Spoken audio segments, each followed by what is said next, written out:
Good evening, early evening, late afternoon. Good evening. Good 3 minutes past 5. Right, that's where we're at. That's the time of day. So hello everybody, welcome along to your Rabble Live at 5, your latest Rangers news, and there is plenty of it. My name's Martin, I am your host, and my co-host today is my good friend, the man with probably one of the greatest beards, I think. The fact he manages to get the grey even at both sides is incredible. Kenny, how are you? I'm all right, mate. It's aye. It's only it's a skill, that, mate. It's a skill. It is. 46 years it took me to grow this, and my dad was right. See if you just pour salt in your face, man, the wee hairs come out to try and come out and get air, and I just tied them up. That's what's happened there. This is a lies I get taught in an airdrie house. But it's the mix of grey and ginger. It's incredible, mate. It's honestly, it's absolutely incredible. Breaking transfer news, Martin on a free to the review. Yeah. Well, I don't think the review would have me, Paul, if I'm being brutally honest with you, mate. But hello, everybody. I hope you're well. If I could just ask a quick favour. For all those watching on YouTube, if you could hit the like button, it really does help the show out. If you could hit the subscribe button as well. We just passed 16,500 subscribers yesterday. So thank you very much to everybody for that. And if you want access to loads and loads of extra content, including the 7 o'clock show that is on tonight, that is your Thompson Tuesdays, then do consider joining as a member to help support independent Rangers media. And the question, well, it's really more of a question today, really, than just simply reporting news. It's, are Rangers fans happy with the transfer window? So please get your comments in. Let us know what you think, and I will bring up as many as I possibly can. And Kenny, before we get into that specific question, just a couple of bits of news. Number one, Danilo, it is official, has left the club. He is now playing for NEC in the Netherlands. And I just put out a simple post, Kenny, that said, early signs, he showed a lot of promise. He just never recovered from his injuries, in my opinion. That's it in a nutshell.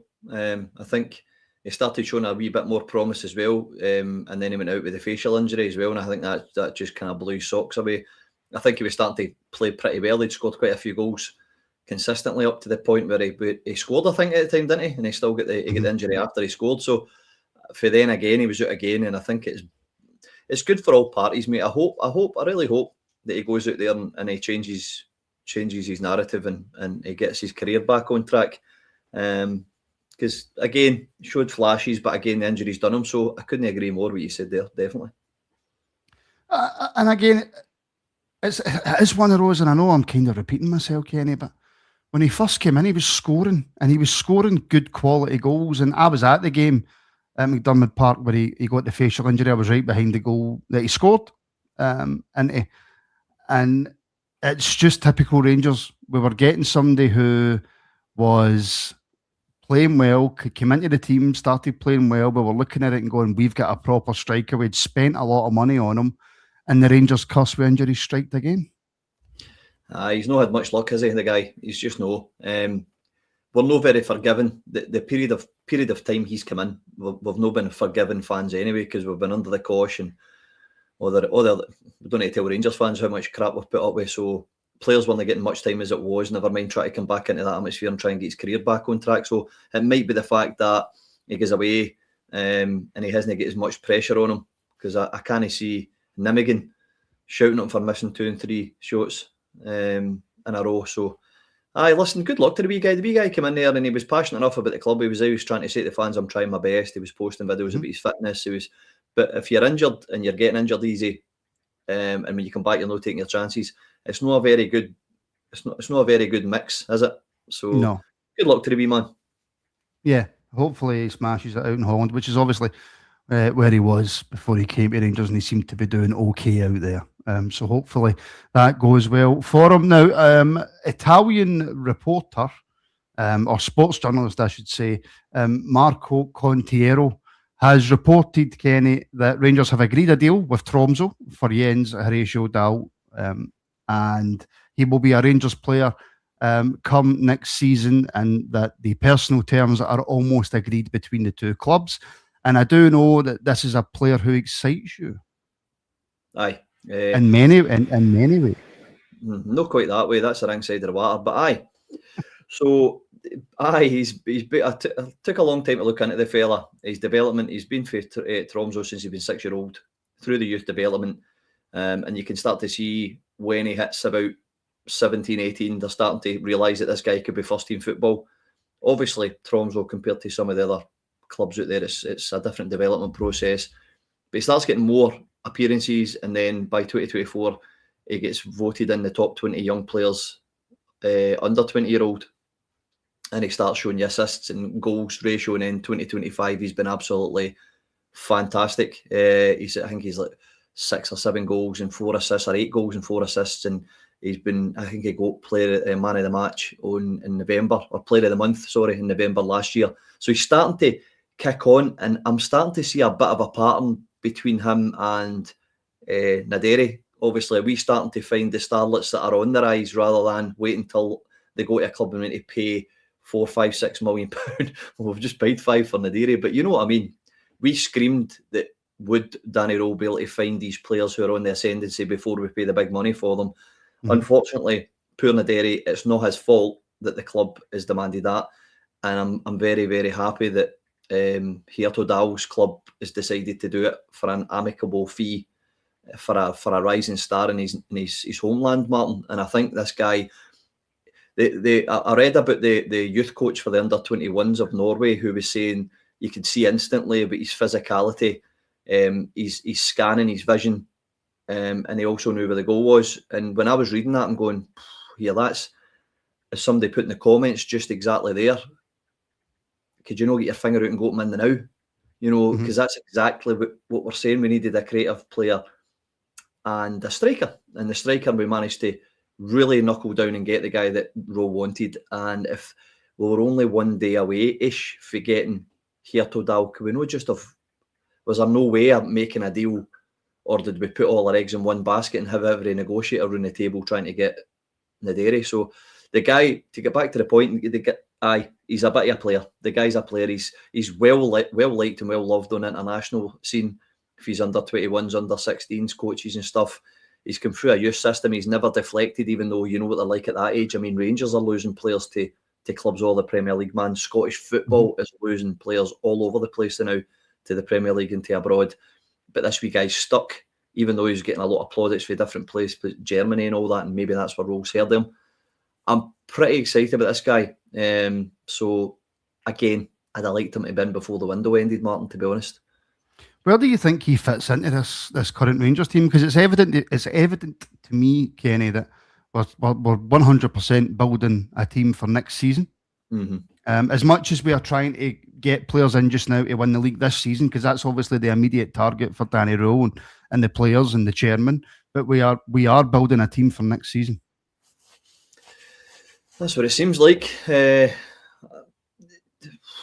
Months ago, I said that would be right, because every one of us sat in a podcast, every Rangers fan sat in other podcasts, and everybody sitting in the stands had said, forget about the league.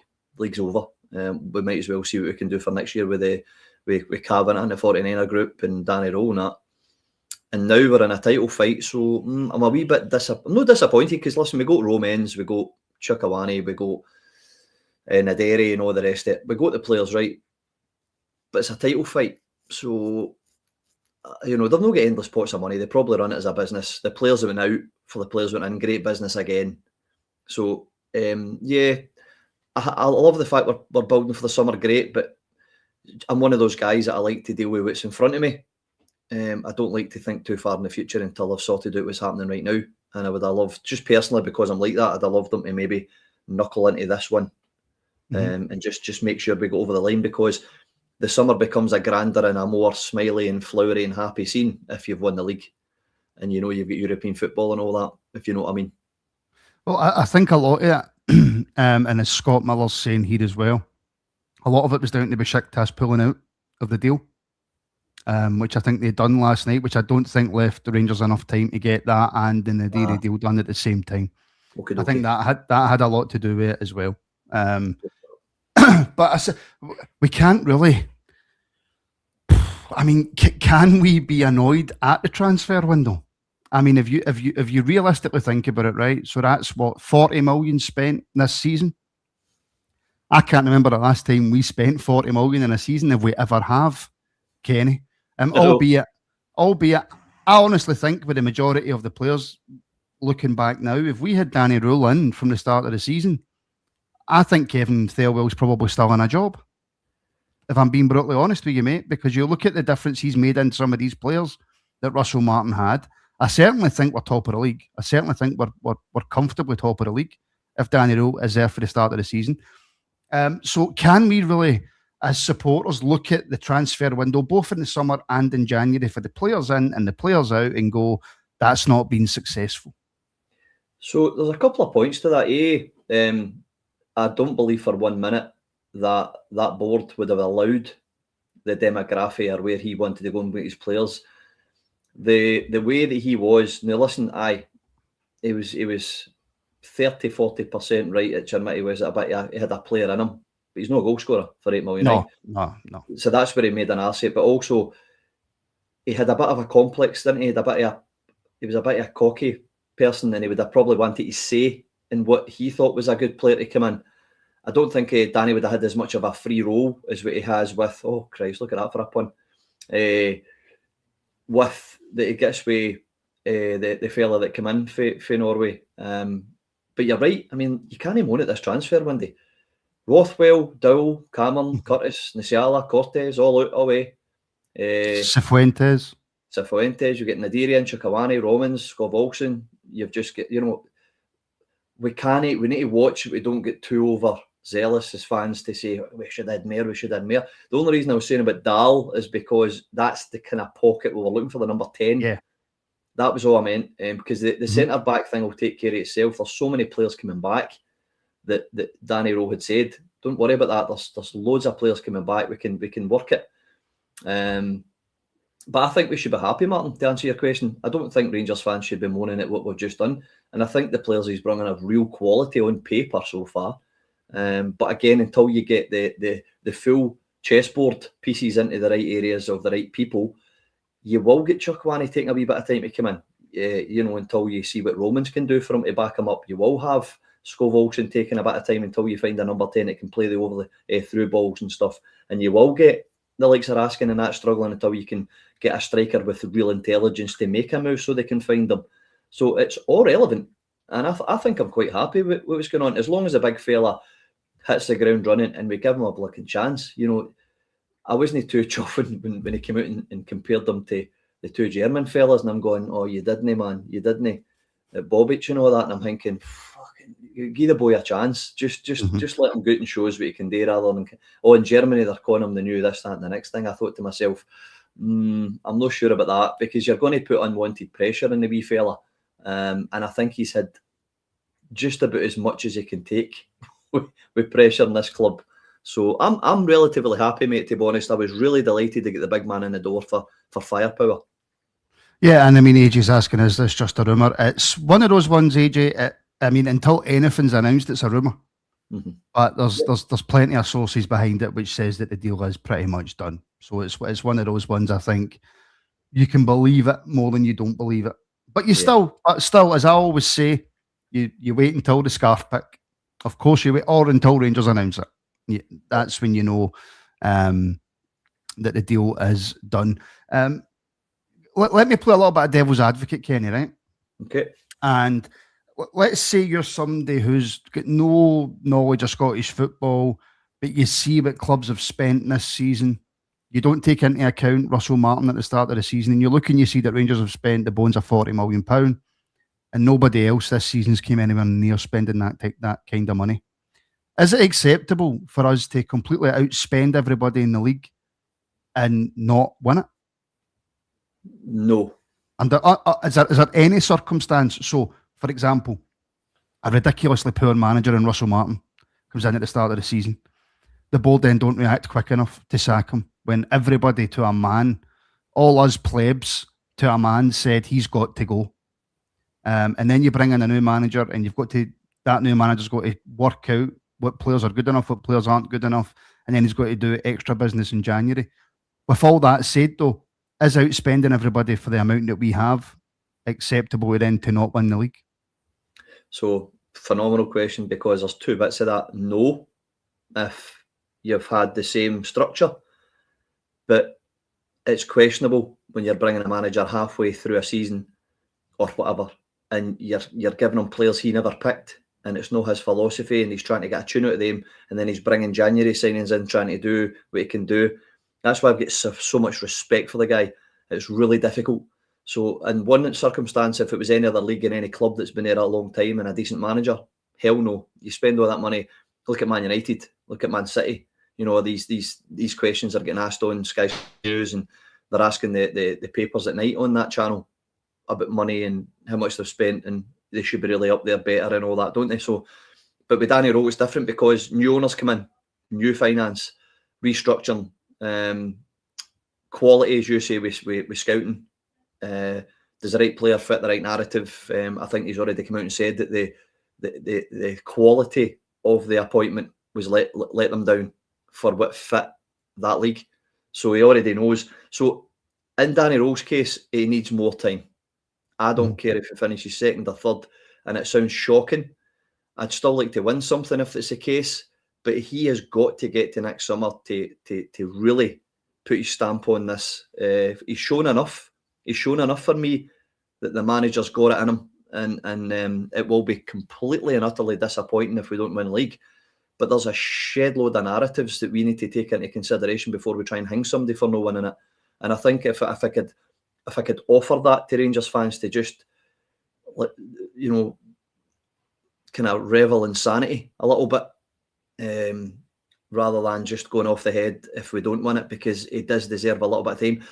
It's important to say that Russell Martin put us back, Christ, nearly a year in the time he was there. It was far too big a job for him. He didn't realise, because he wasn't there long enough as a player, how big this is until you're actually trying to steer the ship, as it were. And he was getting the signings wrong, and this is where Thelwell comes in. He's getting it wrong. They're making decisions about the Scottish League that they think is a diddy league because the appointments tell you they think of that. The managing appointment told you that. Everybody knew Russell Martin would never get this because it's too hard, too fast. You can't lose a game. He's never been in a club in his career where you can't lose a game, because down south you can win, lose or draw as long as you're pushing for promotion or European places, depending what league you're in. It's fine. But with Rangers and Celtic, forget it. Possibly Hearts now. I think they might get into that. So 2 points to make. Brilliant question. One, of course, you should be angry if you're not winning the league or spending millions of pounds. However, with Rangers, just for this season and to the end of it, it's a bit different for Danny. I would give him the time no matter what, if I'm honest. Are we being a little bit, and when I say we, I'm talking me. I'm not talking about anybody in the comments or anybody watching or whatever. I'm talking about me. When I think back to the mid-90s, the early 2000s, and you know, you had some good Scottish teams. You know, Aberdeen were a pretty decent team back in the 90s. You know, Dundee United were a very good team in the 80s and stuff like that. Do we overlook and I don't want to say achievements because Hearts haven't achieved anything yet, Motherwell haven't achieved anything yet, but do we overlook the progress that teams like Hearts, with a very, very successful partial owner in Tony Bloom, if he's just an investor, but do we overlook the Tony Bloom factor? Do we overlook the fact that it would appear that Motherwell have just brought in a very good manager who sticks to his principles? Do we overlook that and we just look straight to, we've spent this and they're crap? And that's the way it's been for 30 years. That's the way it continues to be. Yeah, I think there is some of that, but there's an education happening in the Rangers fans where they're starting to see outside the box because of Russell Martin. So he's inadvertently possibly made us look to see when things are actually working well, how it happened. And I don't know about you, Martin, but a lot of Rangers fans are saying that guy at Motherwell was doing a hell of a job, aren't they? They're saying the same about Derek McInnes and things like that.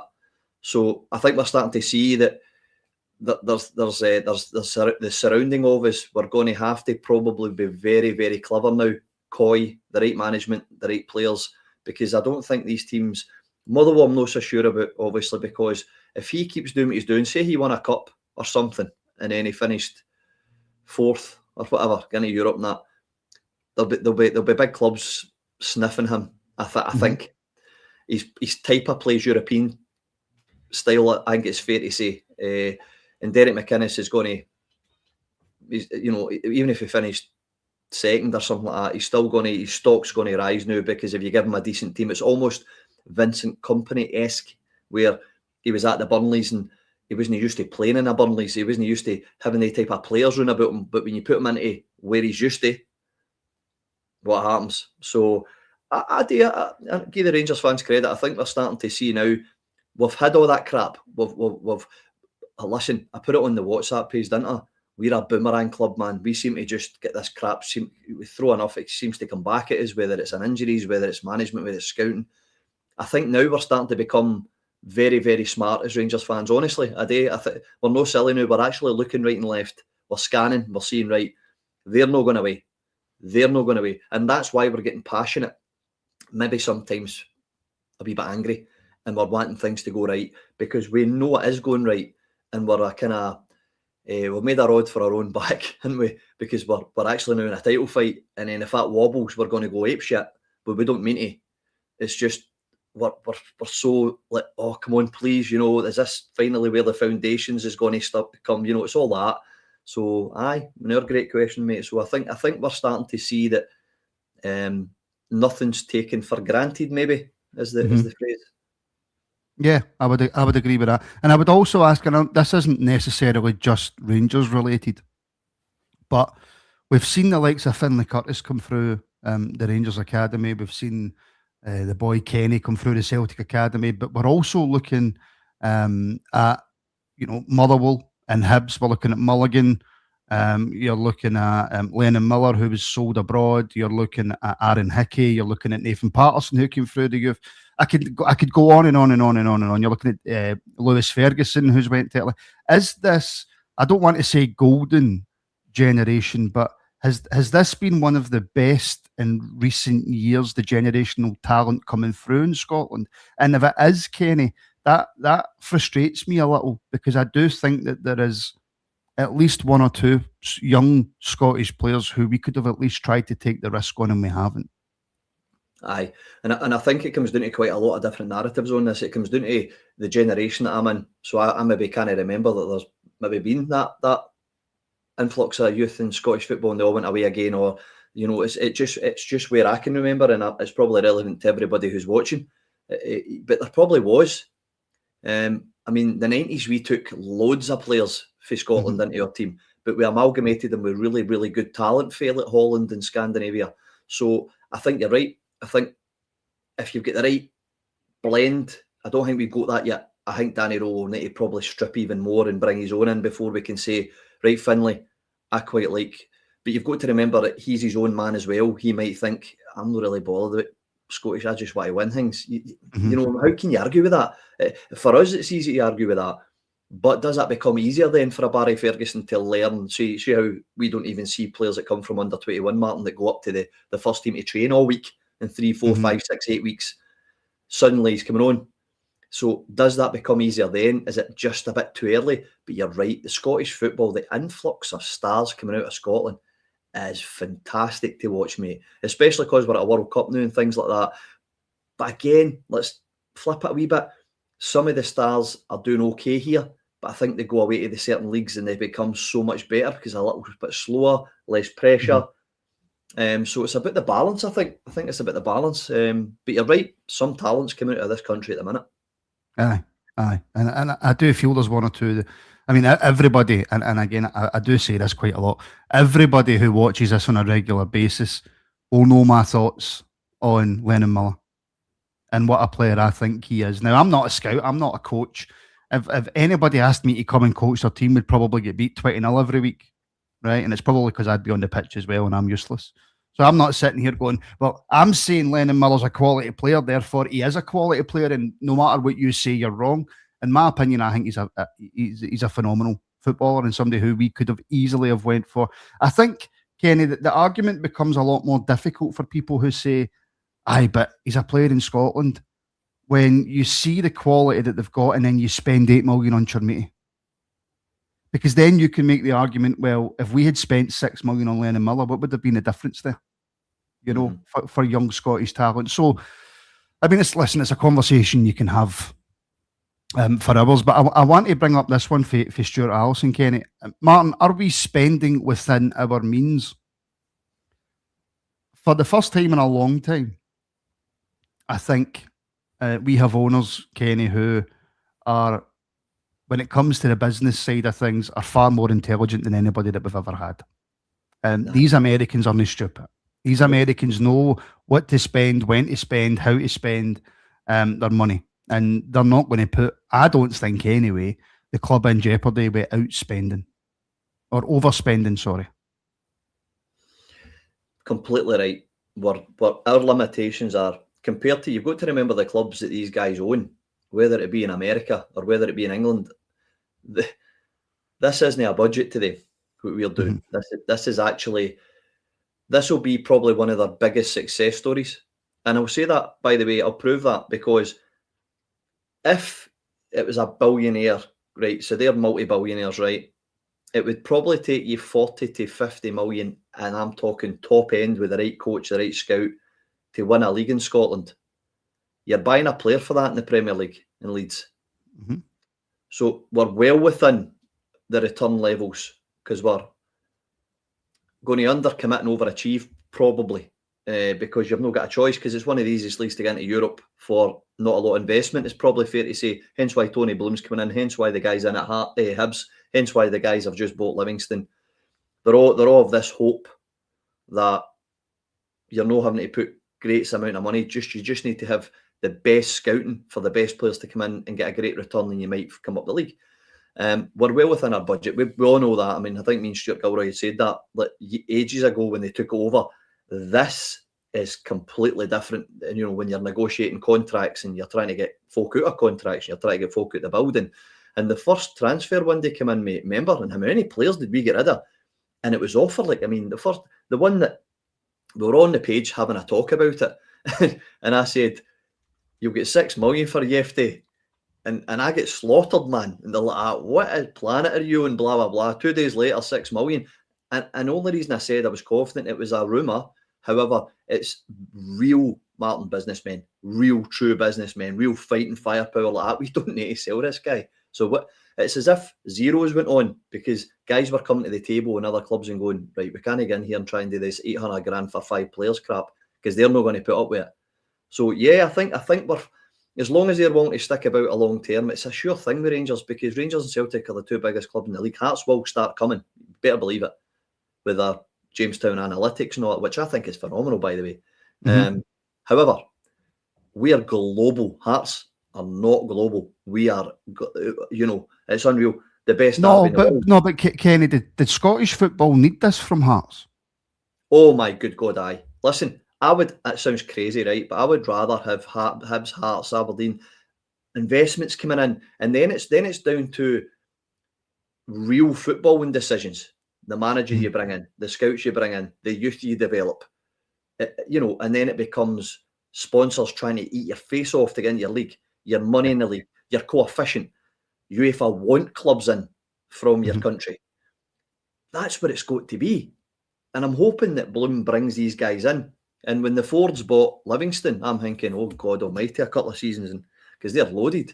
It's not quite worked out because of, they knew they had to get rid of Martindale, because Martindale's a great guy, but he's never going to take you to the next level of where you need to be. So, of course, Martin, definitely. I couldn't agree more. And as much as I want to win the league, you're kind of still sitting in the back of your head going, that's pretty cool. And that sounds fucking mental, and I understand that, but I'm actually looking at it going, is it not about time that somebody stepped up and tried to wobble us? Well, have we not seen what happens when you have one club who just has complete and utter domination and control over a league?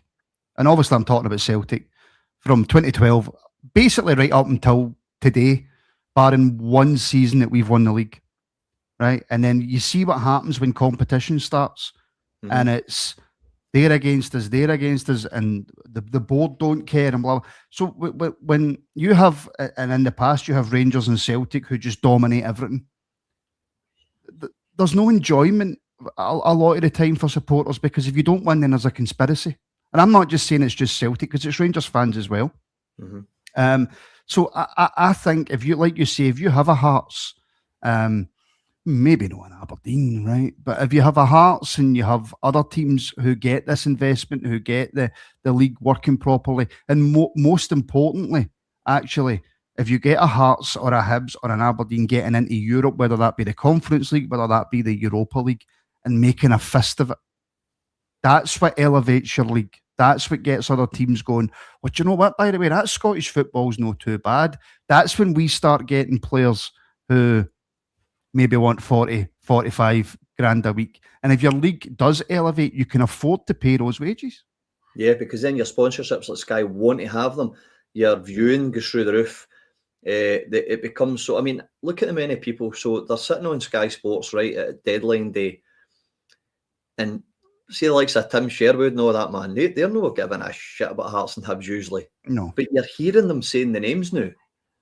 Derek McInnes and at Hearts and all that. So there's talk. So if you had another 2 or 3 clubs like that, it would start becoming a very good investment for businesses to come into the club. And if that happened, the league, and then you would start getting Sky having to be renegotiated with, because you'd be like, well, wait a minute, we've got 16 different German things wanting to come in with their TVs. You want to buck your ideas up or whatever, whatever. So I totally agree with you, because look at Europe, right?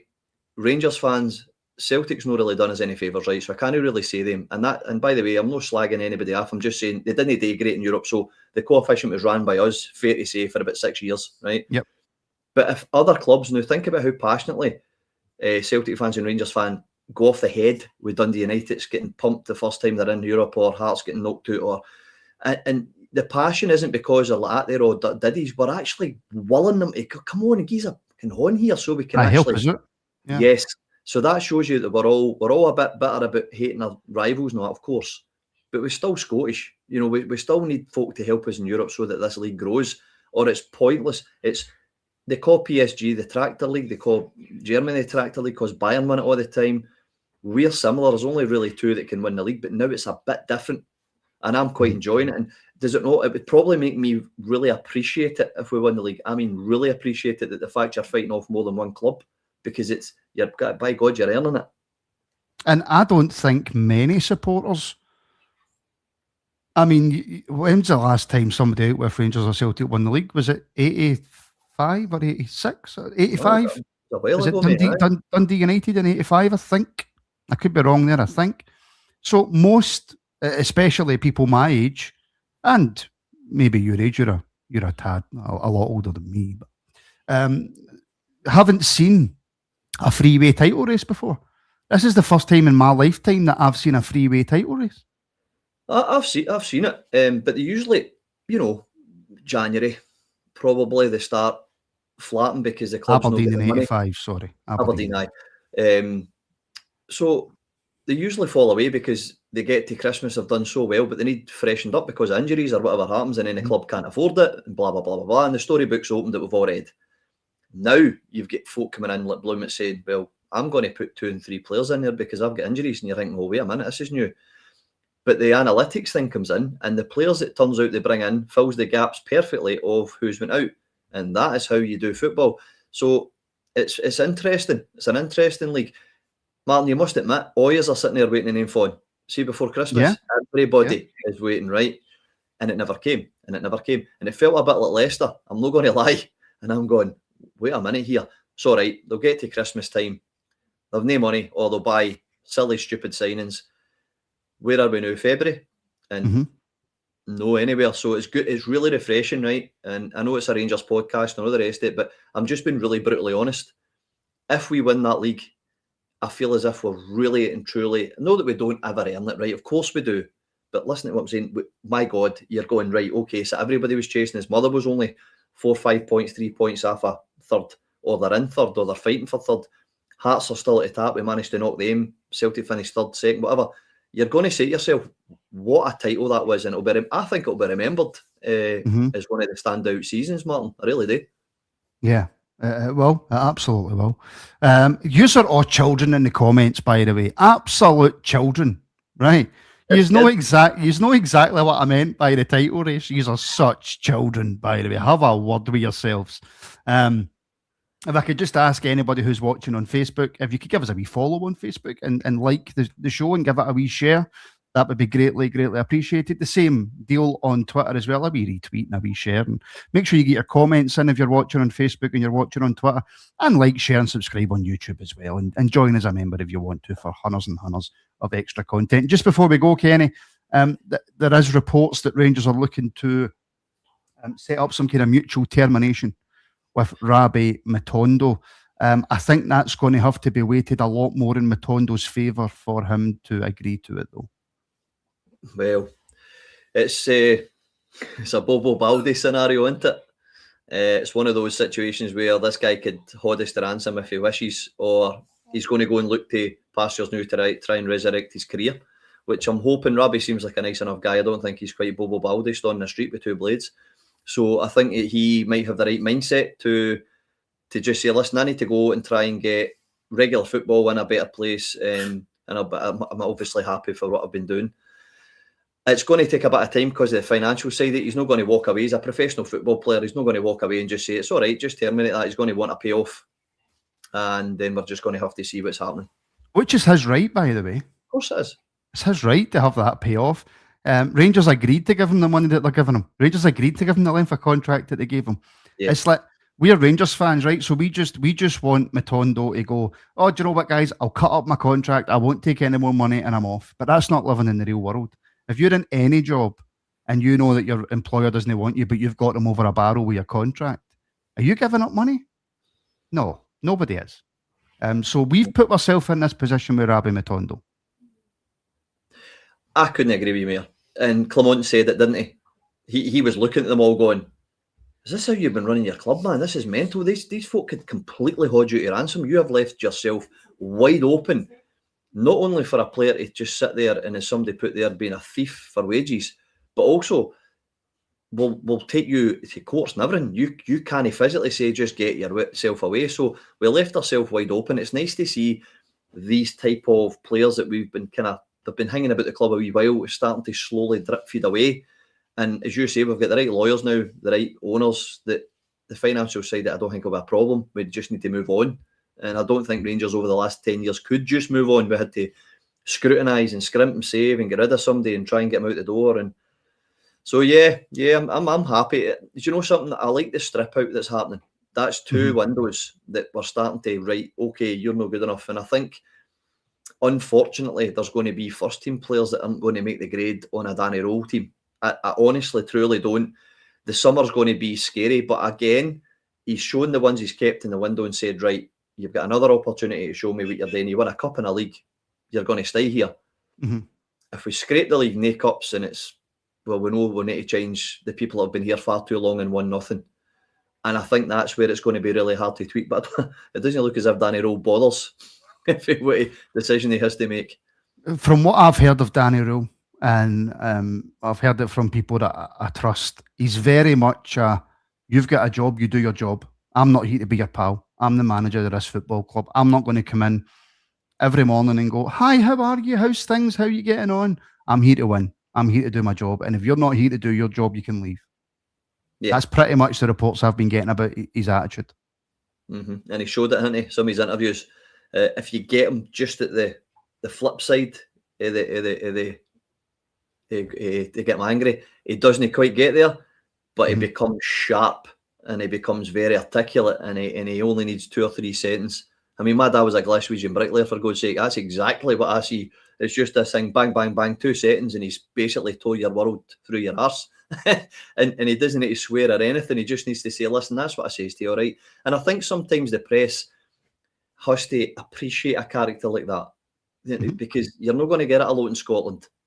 And I think that likes your Jose Mourinho attitude, where it's just like, I'm answering your question as blunt as I can, but don't prod, because it's wasting your time, because I'm far too intelligent to get caught up in it.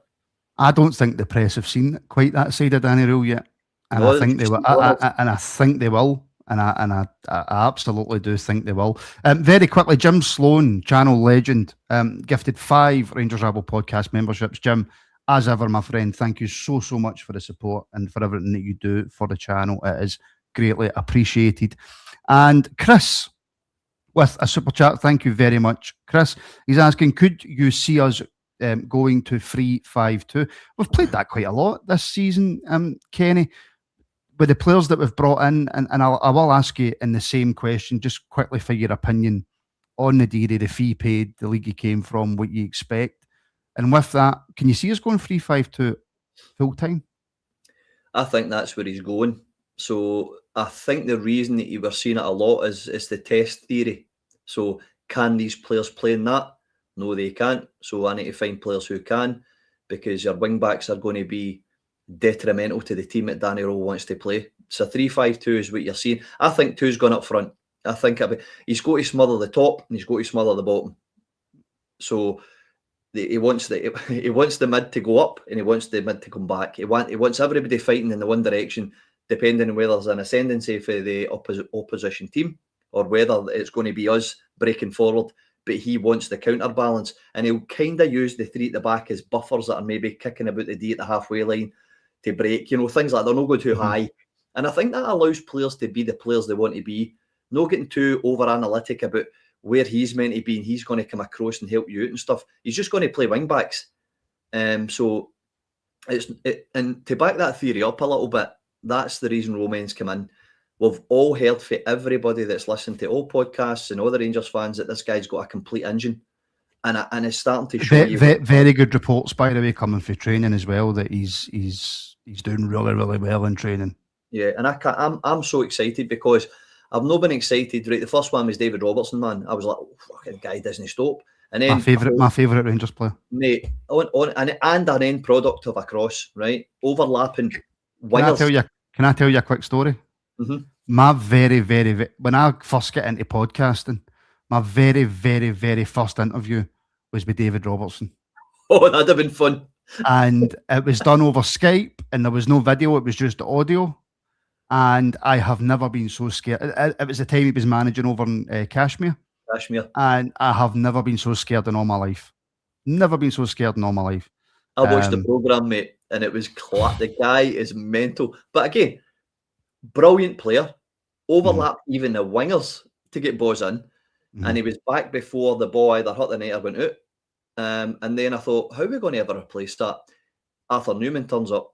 You're like, woof, wait a minute here. So I think that might be the ilk that we're looking for, which is starting to make me creep a look to the right-hand side to see in the summer what he's going to do to balance that out for a guy that's going to... And see if you go a penetrating left and right flank, both flanks, your right wingers and left wingers are so chuffed because they're not going to kill themselves trying to get up and down all the time, which gives them more time and energy to be more creative. So And if you've got that creativity in the middle of the park, Kenny, where you can either go left or go right or go central. Right now, we are pretty much stuck with Gassama. If Gassama doesn't create, we don't really create. Yeah, and there's a run-back thing we were speaking about the two is there. So Romans will already be back to give him a hand, whereas if they break, he gives in, and you've got the pressure, and everybody's out of position trying to cover. So 3-5-2 only works with the right clientele. But to answer the question, I think that's what he's going to do, but he's just kind of trying to fiddle about it now until he gets the right people in. Are you happy with Nadiri? Don't know yet, but I'll tell you now, he's I watched the videos of him and all that, just talking and that. He's a bit cocky. He's got this. That's a good thing. That's what I mean. But it's no overly. It's like this thing about what's happening and that. And I don't know. There's something about him. I hope he hits the ground running. I hope he does, because if he does, we might have a bit of a player here, because I would love Chermiti to be the hold-up player and just play him in. Yeah, 100%. And can I just say a big, massive thank you to Be Furious One, who has joined as a YouTube member. Thank you very much for the support. We greatly appreciate everybody who helps to support the podcast. It is never taken for granted. So thank you very, very much. That will do us for just now. We are back tonight at 7 p.m. over on the Rangers Rabble YouTube members channel. That is for all members. And then it will be uploaded to our memberships over on Patreon as soon as it is finished. Kenny, my friend, thank you very, very much. You're more than welcome. Like I say, thank you to every single person who tunes in and helps to support the channel. Thank you for all the comments, the super chats, the memberships. It really does mean a lot. We are back on public YouTube tomorrow at 5, I think. my head's a bit all over the place now, and I know we're playing Kelly tomorrow night, so we'll see what happens. But we'll be back very, very soon. So thank you very much, everybody. Have a great rest of your Tuesday, and we'll speak, like I said, very, very soon.